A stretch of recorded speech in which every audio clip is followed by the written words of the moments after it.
In today's video, I'm going to teach you how to delete a page in Google Docs. If you have an extra page in your document that you no longer need, the good news is that removing it is usually very simple. In many cases, that page exists because it contains text, images, or other content that is taking up space. So the fastest way to delete the page is to remove whatever is on it. Start by going to the page you want to delete in your Google Docs document. Take a quick look at what's on that page.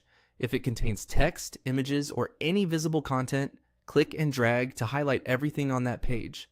Make sure all of the content you want removed is selected. If there are multiple lines or objects, be careful to include all of them, because even a small leftover element can keep the page from disappearing. Once the content is highlighted, press backspace or delete on your keyboard.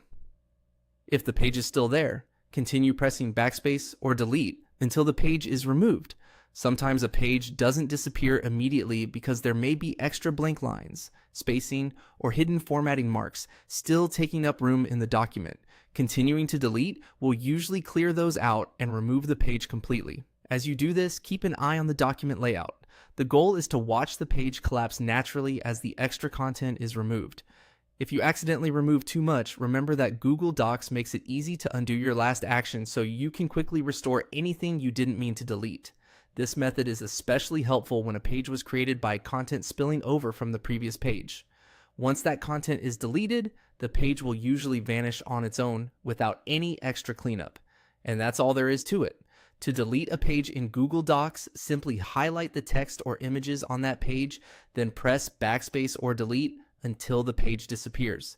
It's a quick fix, and once you know what to look for, it becomes very easy to clean up your document and keep everything looking neat and professional.